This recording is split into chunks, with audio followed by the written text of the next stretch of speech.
This is Chris Watt, who's facing multiple charges, including murder and unlawful termination of a pregnancy in Colorado, with the murder of his pregnant wife Shanann and two daughters Bella and Celeste.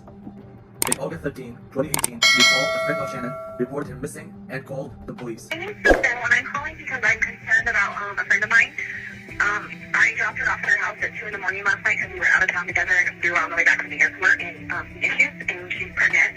And I haven't been able to get a hold of her this morning, and I've gone to her house and her car's there and stuff like that, but she won't answer the door, she won't answer phone calls, she won't answer text messages, and I'm just really, really concerned. And she had a doctor's appointment this morning and she didn't go to it, and I don't know what to do. I called him and talked to him, and he said that she went on a play date with her other two daughters, but like if she went on a play date, they're both in car seats, why would she not use a car? Perfectly understandable. Do you happen to know her address, Nicole? I'm at the house. 2825 Saratoga Trail. Shortly after, the police arrived. Yes. What's going on? So my friend, we were out of town for a business trip this weekend. Right. And I dropped her off at 2 o'clock this morning. She's 15 weeks pregnant. She wasn't feeling well. And she had a doctor's appointment this morning at 9, and I told her to let me know if she needed me to take her. She's got 2 little girls. I called, I texted. Her car's in the garage. Her shoes she wears every single day right in the front door. However, nobody How you doing? They called. You seen your neighbors today? No? Okay. What's Chris's phone number? Chris's phone number is... Hey Chris, Officer Coonrod for the police department. Pretty good. So, do you have any idea where your wife is? Right. What my concern is, her car's here. They're saying she's diabetic. I don't want her. If she's upstairs and can't respond. Okay. About how far are you? Okay. All right. He said like 5 minutes. After a few minutes, Chris arrived and let the officers in.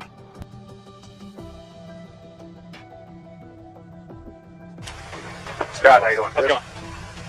So this is the only vehicle she would have? Only one that. Now, in Shannon's house, the police started looking for clues and where Shanann and the kids might be. They found Shannon's ring and belonging, but they couldn't find Shanann and the kids. Through all this, Chris remained uninterested. What time do you leave the day? What time I leave there? Come over here. I usually leave between 5:30 and 6. Alright. Was Shannon here then? Yeah. Does she usually watch the kids, or you have daycare watch them? Or She usually watches kids in high school. you guys have any kind of issues, marital issues, or Sure. you are? How's that going? Still for the most part, or? But the neighbor who joined the search knew something was wrong. No.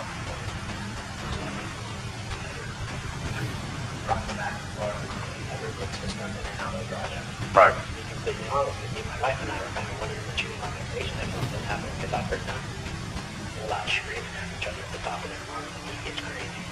That's pretty recently.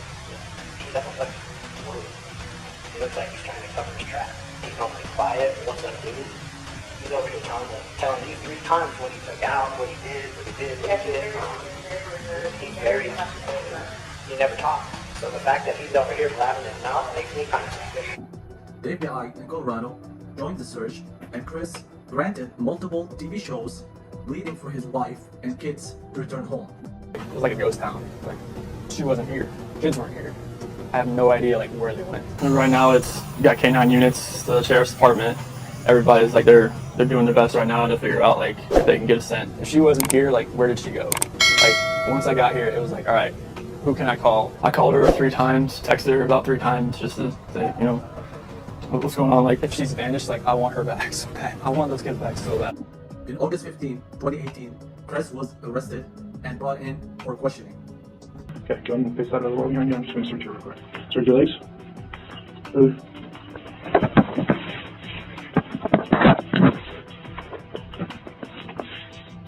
Okay, turn around, face me.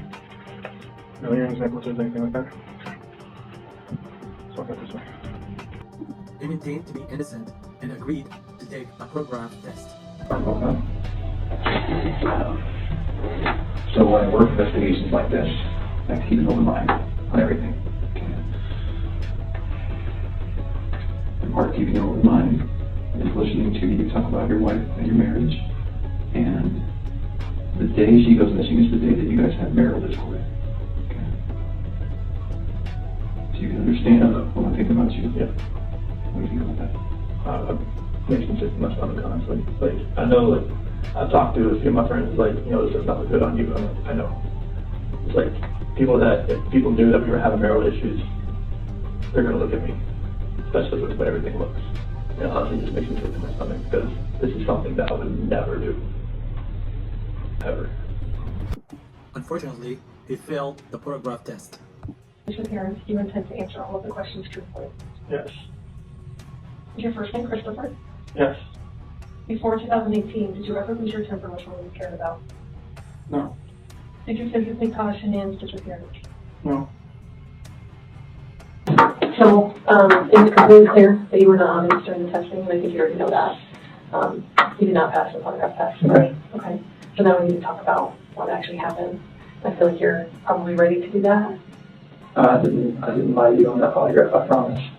Chris, I'm messed up. I'm just up on it. Knowing his lie could not hold up anymore, Chris told the detective the truth.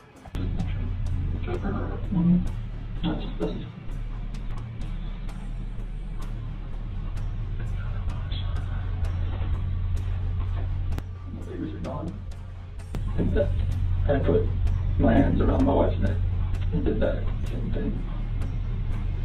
Did Shanann fight back at all? When you did that?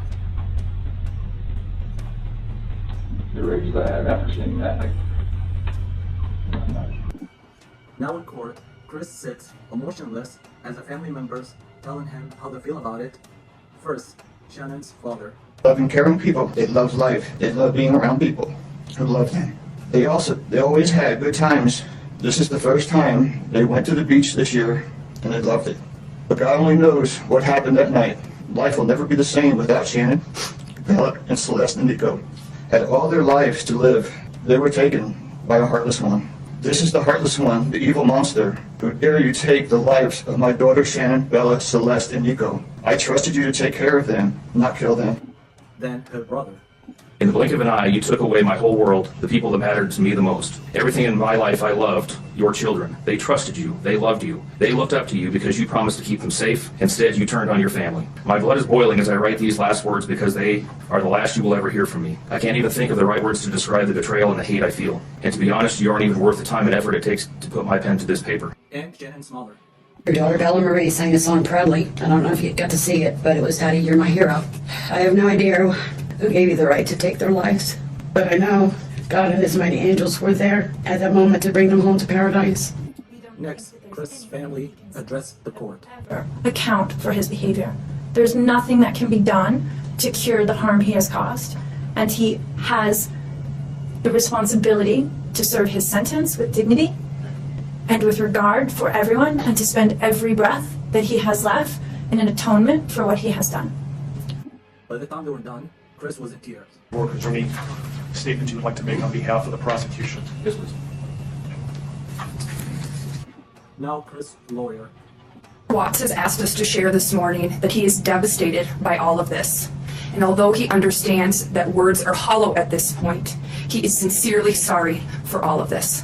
Thank you. Thank you. We began, and you have the right to make a statement if you choose to. Would you like to make a statement? Chris has only one response. But before he can learn his sentence, the judge has few words for him.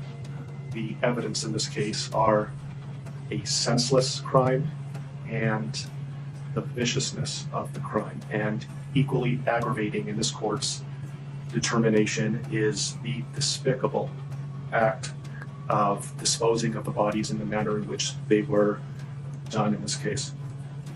I've been a judicial officer now for starting my 17th year, and I could objectively say that this is perhaps the most inhumane and vicious crime that I have handled out of the thousands of cases that I have seen. Finally was the time for Chris to learn his fate.